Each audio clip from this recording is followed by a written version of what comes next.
Hello, everyone. Welcome back in. Today we're talking about the Idoneth Deepkin, and we're talking about crab people. So I've been going through White Dwarfs where I'm kind of playing catch up a little bit, and I've got issue 481 here. If you've got it at home to flip through.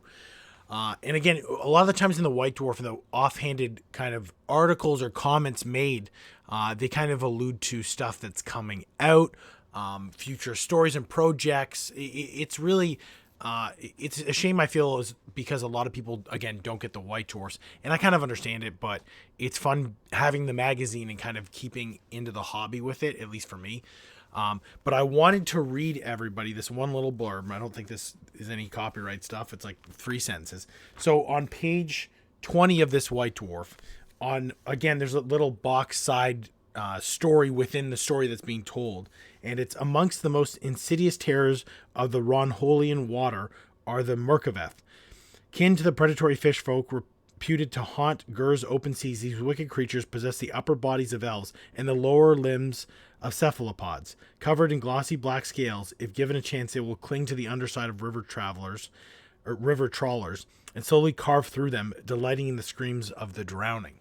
So that, to me, right, they're allied with the elves. So for the models, you could, first of all, make entire groupings. I'm going to switch over here and show you. So this is the warband that was brought out where it's got the crab, right? So this was like, okay, so they do have crabs as allies. You could bring out a giant crab that they're riding, because with the Idoneth, it stays on part with a lot of their giant creatures, right? For the most part, like I know that they've got the Reavers, right? They've got kind of the Thralls, right? The Namarti. But it's kind of more giant monstrous creatures, and then a lot of people just spam the guard, basically, as far as I know, in terms of, whichever guard you pick in terms of tabletop strategy. So there's a lot of models that can be filled out in this range. They could literally do the most crab stuff ever, where they could do one like cage crawler guy who's like egging on a whole unit of crabs. They could have them wearing crab armor. These guys who sound like they've kind of melded with the crabs and are half elf, half crab. Like the possibilities for the crab people here are endless. And we'll see what happens with it, because a lot of the times they hide these things in plain sight and people just go over it. You don't really think about it, right? You read that as an offhanded thing, but the minute I read that, I was so excited, because if they make those models, I would get them as an offhanded thing just to paint, because it's just crab people, right? It would be the coolest thing ever.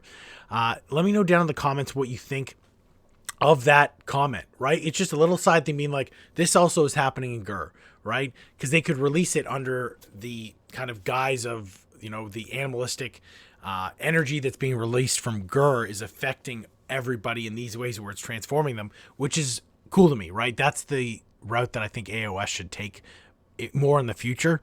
But again, let me know in the comments, are you excited for the possibility of crab people? I feel like that's the only thing we've heard about them since this one crab was released in Underworlds. So we'll see what the future has in store. Maybe it's got crab people. Please like, share, subscribe, do all the things. I appreciate it so much. I'll see everyone in the next video.